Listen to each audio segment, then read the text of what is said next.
पण तो करत असताना संविधानाच्या माध्यमातून आरक्षण आणत असताना शेड्यूल्ड कास्ट आणि शेड्यूल्ड ट्राईब म्हणजे क्षुद्र आणि अतिक्षुद्र,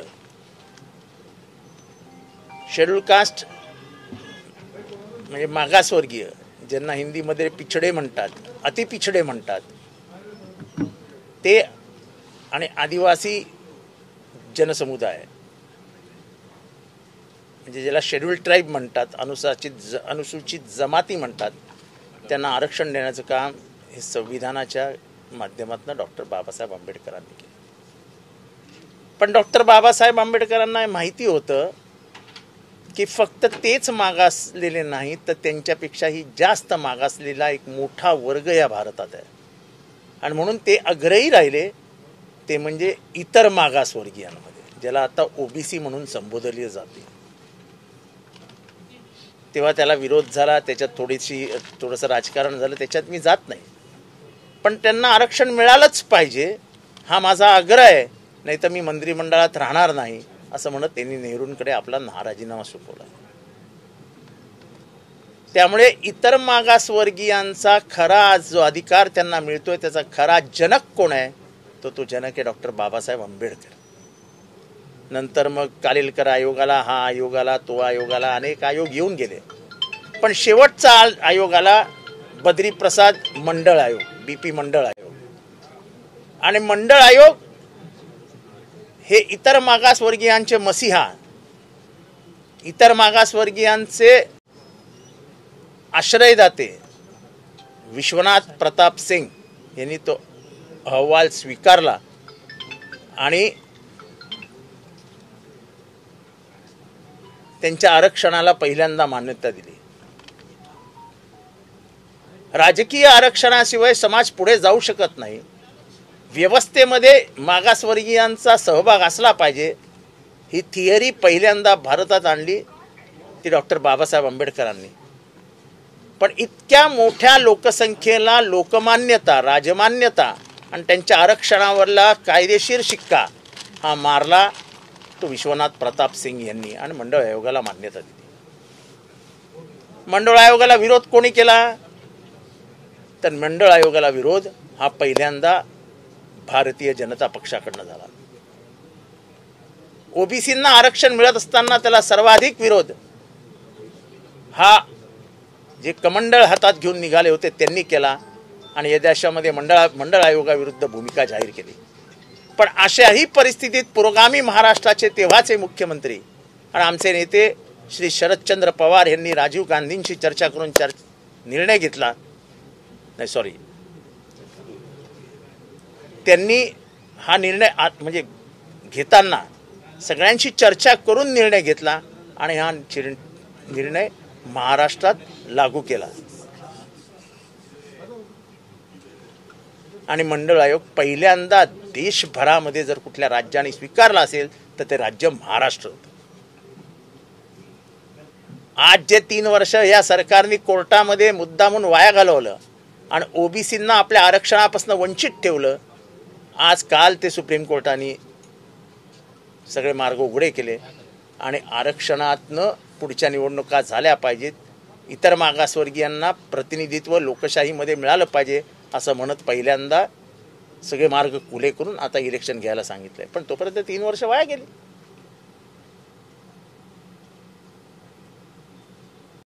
इतर मागासवर्गीयांचं आता सर्वेक्षण होणार आहे, म्हणजे लोकसंख्येचं सर्वेक्षण होणार आहे, सेन्सस ज्याला म्हणतो.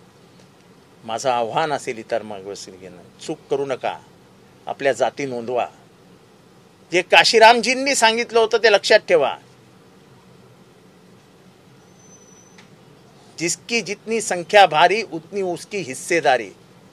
या भारतामध्ये दलित, शोषित, वंचित यांची लोकसंख्या बघायला गेली तर ती 90% आहे. 90%. जातीनिहाय जनगणना बिहारमध्ये झाली. तुम्हाला आश्चर्य वाटेल की जातीनिहाय जनगणना केली तेव्हा इतर मागासवर्गीयांची लोकसंख्या ही बिहारमध्ये 65% गेली. 65%. म्हणजे अगदी छोटं गणित मांडलं तर मागासवर्गीय 20% जर धरले तर बहुजनांची संख्या ही बिहारमध्ये 85% आहे. 85%. ज्या समाजाला तुम्ही शिक्षणापासून वंचित ठेवला, ज्या समाजाला तुम्ही सगळ्या सवलतींपासून वंचित ठेवला, ज्यांच्या पिढ्याने पिढ्या शिक्षणापासून वंचित राहिल्या, प्रगतीपासून वंचित राहिल्या, विकासापासून वंचित राहिल्या, ज्यांना मनुष्य म्हणून जगता आलं नाही, त्या सगळ्या पिढ्यांना न्याय देण्याचं काम या भारतामध्ये सुरुवात झाली ती डॉक्टर बाबासाहेब आंबेडकरांनी केली. आणि पुढे ते अक्षर नेण्याचं काम विश्वनाथ प्रताप सिंग यांनी मंडळ आयोगाच्या माध्यमातून केलं. त्या मंडळ आयोगाची अंमलबजावणी या महाराष्ट्रात कोणी केली असेल तर स्त्री धोरण असो, महिलांचं सक्षमीकरण असो, महिलांचं आरक्षण असो, नाही तर मंडळ आयोग असो, ते केलं माननीय शरदचंद्र पवार साहेबांनी. आणि म्हणून येत्या 9 तारखेपासून राष्ट्रवादी काँग्रेस पक्षाचे महाराष्ट्राचे अध्यक्ष, ओबीसी समाजाचे नेते, अत्यंत छोट्या समाजाचं प्रतिनिधित्व करणारे श्रीयुत राजापूरकर यांच्या नेतृत्वाखाली 9 तारखेपासून नागपूर येथून ही यात्रा सुरू होणार आहे. पहिला टप्पा हा विदर्भात असणार आहे. विदर्भातल्या सर्व जिल्ह्यांमध्ये ही यात्रा जाणार आहे. या यात्रेला सुरू करण्याचं, त्याला झेंडा दाखवण्याचं काम स्वतः शरद पवार साहेब नागपूरला जाऊन करणार आहेत. इतर मागासवर्गीयांमध्ये राजकीय जागृती झाली पाहिजे. हे तोडोफोडोचं जे राजकारण सुरू आहे, जे एकमेकांविरुद्ध लढाई लावण्याचं काम जे सुरू आहे, एक विचारधारा ओबीसींना बिघडवण्याचं जे काम करतंय, ओबीसींना वेगळ्या मार्गावर नेण्याचं जे काम करतंय, ज्यांनी ओबीसींच्या आरक्षणाला विरोध केला ते आता सांगतात की ओबीसी हाच आमचा DNA आहे. अरे तुमचा DNA 90-93च्या दरम्यान कुठे गेला होता? तेव्हा विश्वनाथ प्रताप सिंग यांनी मंडळ आयोग आणला. त्या मंडळ आयोगाला तुम्ही विरोध केलात आणि विश्वनाथ प्रताप सिंग प्रधानमंत्री होते, तुम्ही त्यांचा पाठिंबाच काढून घेतला. प्रधानमंत्री असलेल्या विश्वनाथ प्रताप सिंग यांचा पाठिंबा काढल्यानंतर त्यांना राजीनामा द्यावा लागला. लोक इतिहास विसरतात, आम्ही इतिहासाची आठवण करून देतो आहोत. गोस्वामी नावाच्या पोराने स्वतःला आग लावून घेतली मंडळ आयोगाच्या विरोधात. हा कोण होता गोस्वामी? हा कुठल्या विद्यार्थी संघटनेचा कार्यकर्ता होता? लोकांची स्मरणशक्ती थोडीशी शॉर्ट म्हणजे कमी पडते. हे डोक्यात ठेवून केलेल्या चुकांवर पांघरून घालण्यासाठी म्हणून वेगळा प्रचार करण्याचं काम काही राजकीय पक्ष करत असतात. आम्हाला आठवण करून द्यायची आहे की मंडळ आयोगाचे जनक आणि इतर मागासवर्गीयांना अधिकार देणारे होते विश्वनाथ प्रताप सिंग. त्यांचं सरकार पाडण्याचं काम कोणी केलं हा जरा इतिहास तपासून बघा. ते मंडळ आयोगाचे विरोधक होते. आणि मंडळ आयोगाच्या माध्यमातून आलेलं ओबीसीचं आरक्षण अबाधित राहिलं पाहिजे.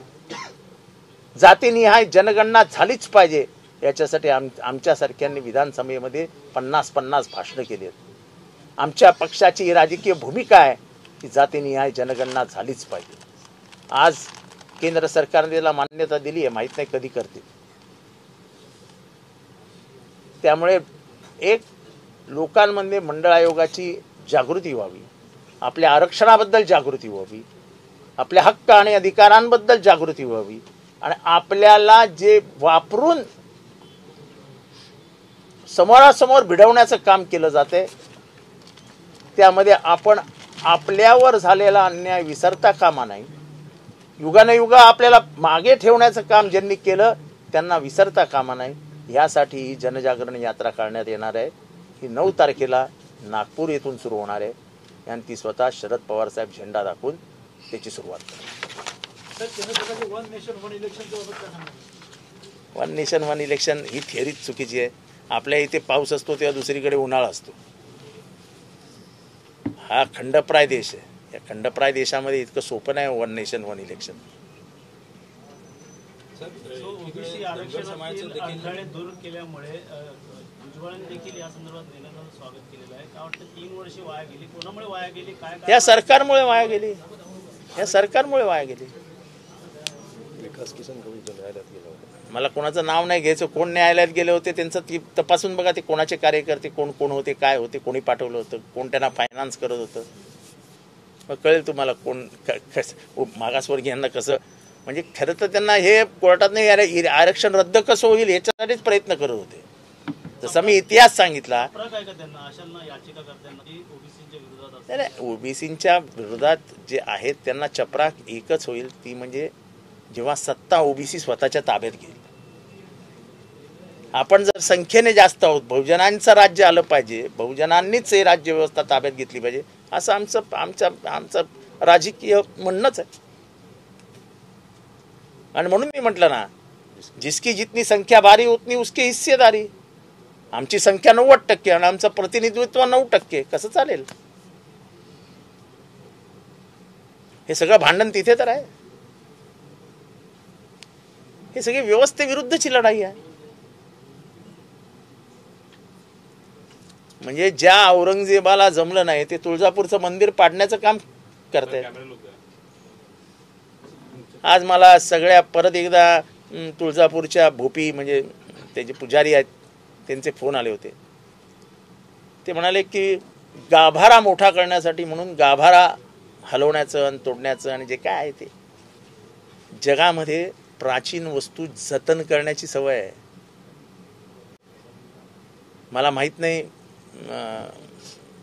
तुळजापूरचं मंदिर हे कुठल्या शतकातलं आहे, पण ज्या देवळामध्ये ज्या गाभाऱ्यामध्ये स्वतः शिवराय गेलेत त्यांच्या पावन स्पर्शाने पावन झालेले ते मंदिर आहे. त्या देवीने त्यांना आशीर्वाद दिला आहे.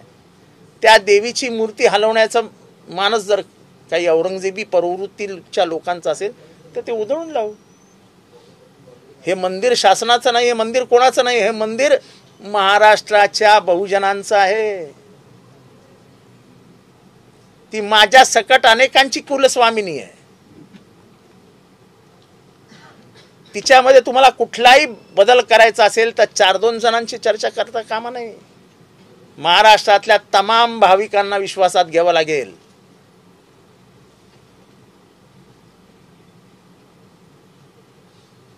जे औरंगजेबाला जमलं नाही, जे अफजल खानाला जमलं नाही, ते तुम्हाला जमेल? नाही जमणार.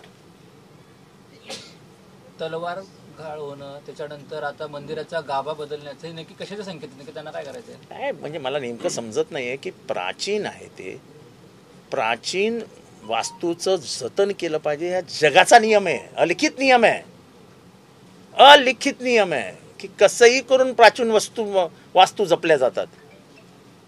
यांनी काहीतरी तिथे काम केलं, त्या काम करताना त्याच्यामध्ये काही चुका झाल्या, त्याच्यामध्ये भेगा पडल्या, आता पाणी गळतंय. आता पाणी गळतंय म्हणून पाडून टाकू. अरे पाडून टाकू काय?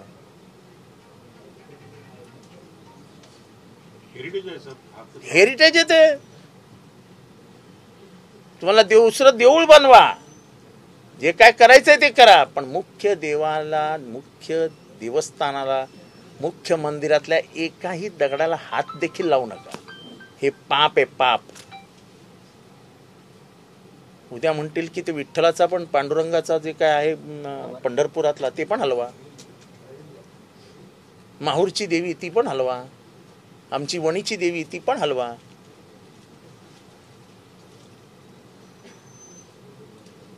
तुमची भूमिका काय असणार आहे? तुम्ही तुळजापूरला जाणार आहात का? तुमची माझा आत्ताच त्यांच्या पुजाऱ्यांची चर्चा झाली.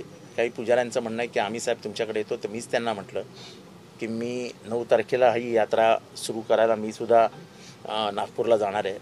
10ला मी परत येईन. मी 11 किंवा 12 तारखेला मी स्वतः तुळजापूरला सगळ्या पुजाऱ्यांशी चर्चा करायला आणि कारण का गावामध्ये प्रचंड असंतोष आहे माझी गावकऱ्या. कारण का मी खूप वेळा तुळजापूरला जातो. म्हणजे मी आत्तापर्यंत कमीत कमी 201 वेळा तुळजापूरच्या भवानीचं दर्शन घेऊन आलो. मी मोठा देवी भक्त आहे. पण माझं फक्त एवढंच आहे की मी काही जाताना कोणाला सांगून जात नाही आणि ढोल ताशा घेऊन जात नाही. आपलं जातो, चुपचाप दर्शन करतो आणि परत येतो. म्हणजे असं किती वेळा झालं की मी सकाळी गेलो आणि रात्री परत आलो तुळजापूर. मी इतकं फास्ट दर्शन घेऊन येतो. गाभाऱ्याबाबत बोलणारे असतील, हिंदू धर्म बोलणारे असेल, विश्व परिषद असेल, हिंदू विश्व, आता कुठे गेले? मला कोणाबद्दलही काही बोलायचं नाही. ती माझी नाही, महाराष्ट्राची कुलस्वामिनी आहे. ती शिवाजी महाराजांची कुलस्वामिनी आहे. ती आहे त्या जागेवरच राहिली पाहिजे. त्या मूर्तीला तिच्या जागेवर स्पर्शच करता का? ज्या जागेवर शिवरायांनी तिचं दर्शन घेतलंय ती जागा पवित्र आहे. त्या पवित्र जागेवरचा दगड देखील, खालचा दगड देखील हलता कामा नये, एवढा आमचा आग्रह आहे. तुम्हाला काय मोठं करायचं आहे करा. देऊळ अगदी मुंबईत देऊळ बांधायचं असेल तर बांधा. आम्ही बांधलं ना, आम्ही भक्तिभावाने तुळजापूरचं मंदिर बांधलं ना, भक्तिभावाने बांधलंय. तुम्ही भक्तिभावाने मंदिर उभारा, पण त्याच्या एकाही दगडाला हात लावू नका. त्यात प्रत्येक दगडातील अणुरेणूत आमची आई बसली आहे. याच्यात धर्म येत नाही, याच्यात श्रद्धा आणि भाव आहे. जर ते कोल्हापूरचे गादी आणि साताऱ्याची गादी हे महाराज त्या संदर्भात काय पाऊल सुटती नाही, मला हे बघा, तुम्ही देखील गेले होते, तर संभाजीराजे पण गेले होते. काळाराम मंदिर ही एक वेगळी गोष्ट होती. काळाराम मंदिर हे इथल्या जाती व्यवस्थेला आव्हान देऊन डॉक्टर बाबासाहेब आंबेडकरांनी तेव्हाच्या मनुवाद्यांना धडा शिकवला होता आणि इथली व्यवस्थाच बदलून टाकली होती आणि काळाराम मंदिराचं आंदोलन झालं. म्हणजे महाडचा चौदार तळ्याचं आंदोलन आणि काळाराम मंदिराचं आंदोलन हे इथल्या जाती व्यवस्थेविरुद्ध उपरलेलं हत्यार होतं. माणसाला पाणी पिऊ देणार नाही तुम्ही? कुठल्या व्यवस्थेबद्दल बोलतात तुम्ही? आणि म्हणून आम्ही मनुवादाविरुद्ध बोलतो. आम्ही उगाच बोलत नाही, आम्ही इतिहासाचे दाखले देऊन बोलतो. तुळजाभवानी मंदिराबाबत ते जर ठाम राहिले, तुळजाभवानी मंदिराबाबत ते जर ठाम राहिले तर तुमची भूमिका काय असणार आहे? किंवा तुम्ही आता आम्ही आमची भूमिका जाहीर केली आहे. हे बघा, शेवटी गावकरी निर्णय घेतीलच आणि महाराष्ट्रातले भाविक निर्णय घेतील. महाराष्ट्रातले भाविक निर्णय घेतील. मला वाटतं की महाराष्ट्रातले भाविक म्हणजे तुम्हाला नवरात्रीच्या काळामध्ये तुम्ही फक्त तुळजापूरच्या देवळामध्ये म्हणजे न चेपता असा प्रवेश करून दाखवा. भिडे गुरुजींनी पुन्हा आता धर्मनिरपेक्ष म्हणजे जसं तुम्ही म्हणतात तसं त्यांनी सांगितलं सर्व धर्म निष्पणा आहे, सर्व धर्म समाज हा निखळ, ना पुरुष ना स्त्री असा प्रकार म्हणजे नपुसक. मी पती तू पत्नी हे उलट पाहिजे, हे शक्य आहे का? तर नाही. म्हणून सर्व धर्मसमभाव निष्पणा आहे असं भिडेंनी सांगितलंय. पुन्हा एकदा मला त्यांच्या चाड बुद्धीबद्दल कायम माझ्या मनामध्ये खूप प्रचंड हे आदर आहे त्यांच्या बुद्धीबद्दल, त्यांच्या बुद्धिमत्तेबद्दल. त्यामुळे ते जे काय बोलत असतील रायगडचा पालकमंत्री तिला सुटलेला नाहीये. रायगडचा पालकमंत्री तिला सुटला नाही आणि अशातच आता अजित पवार मुख्यमंत्री होत नाही तोपर्यंत गप्प बसायचं नाही असं एक वक्तव्य असं चालेल, चांगलं आहे. म्हणजे हसन मुश्रीफांनी थेट देवेंद्रजी फडणवीसांना हलवण्याचा निर्णय घेतलाय की काय? नर्सिंगची तुमची फाईल 450 कॉलेजेसला जी मान्यता दिली ती उघडी द्याच. जरा शांत घ्या म्हणा हसन मुश्रीफ. डोनाल्ड ट्रम्प भारतावर आणखी टॅरिफ लावणार आहे, त्यामुळे रशिया असेल, भारत असेल यांचे जे संबंध आहेत. डोनाल्ड ट्रम्प सरळ सांगतोय की रशियाकडनं तुम्ही ऑइल घेताय, ते ऑइल स्वस्तात घेता आणि ते महागात विकता आणि पैसे कमवता. म्हणजे भारताने व्यापार देखील काय करायचा हे देखील आता डोनाल्ड ट्रम्प ठरवणार आहे. म्हणजे ट्रम्प तात्या हे खरोखरच आता तात्याच्या भूमिकेत आहेत. तुम्हाला माहिती आहे ना की आपल्या इंटरनेटवरती डोनाल्ड ट्रम्प यांना तात्या म्हणतात. तात्या सोशल मीडियावरती तात्या म्हणतात. ट्रम्प तात्या, डोनाल्ड तात्या. तर खरंच ते तात्या झाले, तर आमचा बापच झाला आहे तो. आम्ही धंदा कोणाबरोबर करायचा, आमचा व्यापार काय, आम्ही पैसे किती कमवायचे, खर्च कसे करायचे, आम्ही कोणाशी भांडायचं, कोणाशी मैत्री करायची, हे आम्हाला सांगणार कोण? तात्या. तेव्हा तात्यांच्याबद्दल काय बोलायचं?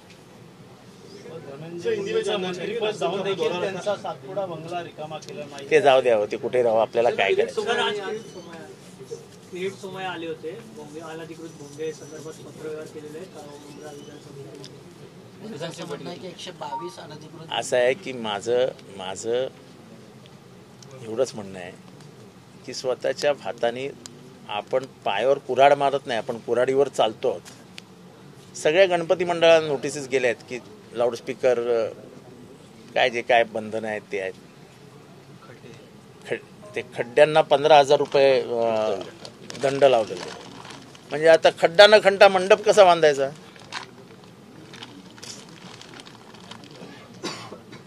मैंने दुश्मनी की थी, मैं चला था एक घर जलाने, मुझे क्या पता था कि एक घर जलते जलते पूरा गांव जल जाएगा. असं एक घर जाळायला निघाले तर अख्खं गाव जळणार आहे. महाराष्ट्रातल्या आणि भारतातल्या परंपरा बघा. रात्री कोकणात जा, अंधाराची जेव्हा तुम्हाला रातकिड्यांची किरकिर ऐकू येते तेव्हा कुठे दूर गावातनं तुम्हाला टाळांचाही आवाज ऐकू येतो. जा कधी जंगलातनं, हा अनुभव घ्या. हे धर्मव्यवस्थेच्या माध्यमातून धर्मद्वेष पसरवायचा आणि समाजामध्ये अस्थिरता निर्माण करण्याचं हे यांचं काम आहे.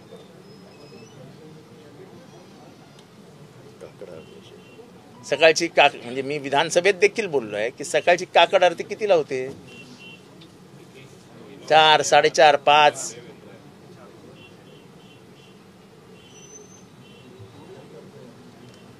म्हणजे दुसऱ्याकडे बोट दाखवत असताना आपल्यावरती काय उडवणार आहे याचा देखील विचार केला पाहिजे. ते कायद्याच्या बंधनात आहे, ते कायद्याच्या बंधनात राहणार आहे, त्याच्यात काय मोठं आहे. कोण बेकायदेशीर कृत्य करत नाहीत. आणि म्हणून आम्ही विधानसभेत देखील मागणी केली की आता मी ज्या आवाजात बोलतोय जर त्याचा डेसिबल मोजला तर तो देखील कायदेभंग आहे, कायदेशीररित्या गुन्हा आहे, कारण का त्याचा डेसिबल खूप मोठा आहे. सरकारने पहिल्यांदा ते बदलून घ्यावं. तर आर पाटील त्यावेळेस डान्सबार बंद केले होते, नंतर रायगड जिल्ह्यामध्ये काही ठिकाणी डान्सबार आहेत, तर नावानुसार डान्सबार फुटायला सुरुवात झाली. ठाण्यामध्ये देखील अनेक डान्सबार आहेत. डान्सबारवरती प्रश्नचिन्ह निर्माण केले. दमाने असं म्हणालेले आहेत की ठाण्यामध्ये देखील मोठ्या प्रमाणात डान्स बार आहेत, त्यांच्यावर कारवाई होईल. असं आहे की मला वाटतं की अंजलीताईंना परफेक्ट माहिती मिळते. त्या चुकीच्या माहितीच्या आधारावर कधी बोलत नाही. त्यामुळे त्यांची माहिती ही प्रमाण मानून पोलिसांनी त्वरित कारवाई करावी. कशाला ठाण्याला निष्कारण बदनाम करतायत? निष्कारण ठाण्याला बदनाम करतायत. पोलिसांनी त्वरित का मी अजूनही सांगतो मी अंजली दमानी यांनी उंगली निर्देश केला याचा अर्थ ते सत्य आहे. तर कोस्टल रोड 2 प्रकल्पासाठी वीर सावरकर उड्डाणपुलं त्याला तोडण्यात यावे असे बीएमसीने सांगितलंय. 7 वर्षापूर्वी 27 कोटी रुपये या उड्डाणपुलासाठी खर्च करण्यात आले होते. कुठलं? कोस्टल रोड प्रकल्प 2 साठी जो वीर सावरकर उड्डाणपूल आहे त्याला बीएमसीने तोडण्याचे आदेश काढलेले आहेत. कुठे? मुंबई. सर हिंदी में जानना चाहिए नागपुर का आप दौरा करते हो, किस चीज़ के लिए दौरा करते हैं? देखो, मंडल जो आयोग है उसका निर्माण जिस विचारधारा के माध्यम से हुआ वो विचारधारा डॉक्टर बाबा साहब अम्बेडकर की थी.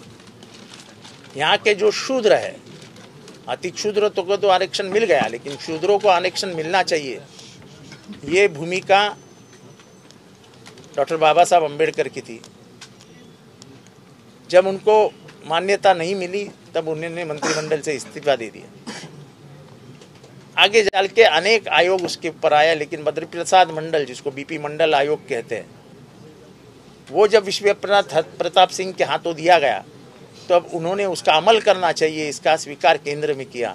और तभी से लेके आज तक ओबीसी, जिसको हम पिछड़ा मानते हैं, उन पिछड़ों को इस देश में आरक्षण मिलने का रास्ता खुल गया. पर उसको विरोध करने वाले अब नया नया खेल लेके ओबीसी की जो समाज में प्रगति है उसके बीच में आने का प्रयास कर रहे हैं.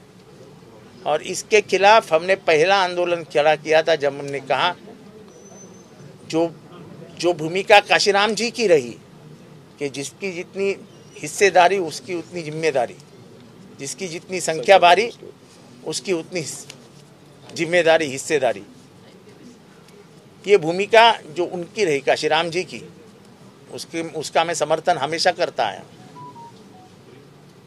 और ये भूमिका हमारे नेता शरद चंद्र जी पवार साहब की थी कि मंडल आयोग ने, केंद्र ने जब स्वीकार कर लिया, तब महाराष्ट्र में वो मुख्यमंत्री थे, तभी पहली बार उन्होंने ये घोषित किया कि महाराष्ट्र इसका स्वीकार करके उसका अमल करेगा.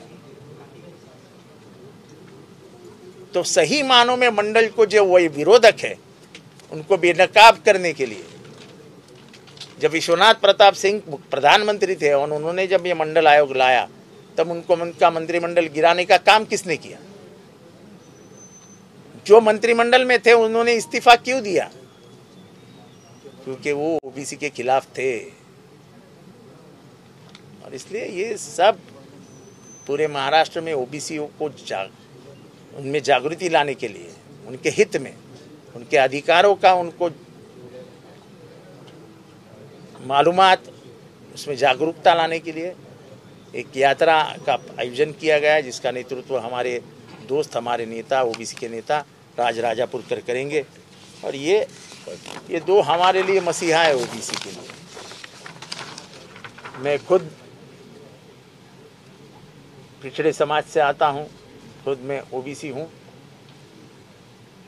और ये दो मसीहा जिन्होंने ओबीसी को अधिकार देने में डॉक्टर बाबा साहब अम्बेडकर के विचारों को आगे ले जाने का काम किया, उनको आदर्श रखे आज हम ये घोषणा कर रहे हैं कि 9 तारीख को स्वयं पवार साहब नागपुर जाके इसको झंडा दिखाएंगे। सर, महाराष्ट्र की संस्कृति के साथ जैसे कोल्हापुर में माधुरी का विषय है और तुळजापुर में भवानी का मंदिर को लेकर जो छेड़छाड़ की जा रही है, इसको किस तरीके से देखते हो सर? सरकार इस चीज में लोक भावना का आदर करना सीखो, इतना ही मैं कहूँगा, और ज़्यादा कुछ कहने के लिए है नहीं।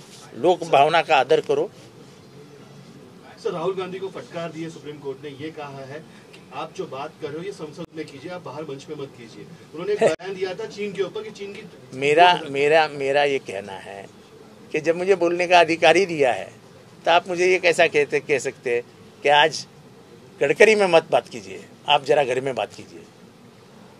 मैं एक सुप्रीम कोर्ट ने कैसे कहा मुझे मालूम नहीं, लेकिन मुझे बोलने का, बताने का, व्यक्त होने का अधिकार ये संविधान ने मुझे मूलभूत अधिकार के माध्यम से दिया है। मेरा मूलभूत अधिकार है बात करने का, व्यक्त होने का। मुझे मालूम नहीं ये कैसे कहा है सुप्रीम कोर्ट ने, लेकिन इसके बारे में मैं ज़्यादा तो बात नहीं करूँगा। लेकिन मेरा जो अधिकार है उससे मुझे कोई वंचित नहीं रह सकता। सर, भारत सरकार ने रूस से तेल लेने की बात कर दी है, जिसको लेकर ट्रम्प नाराज है और उन्होंने एक्स्ट्रा टैरिफ लगाने की बात की है। ट्रम्प तात्या अब तय करेंगे भारत ने खाना क्या है, भारत ने खरीदना क्या है, बेचना क्या है, भारत ने पैसे कितने कमाने हैं। जैसे छोटे बच्चे का हिसाब बाप लेता है ना, वैसे हालत हो गई है भारत।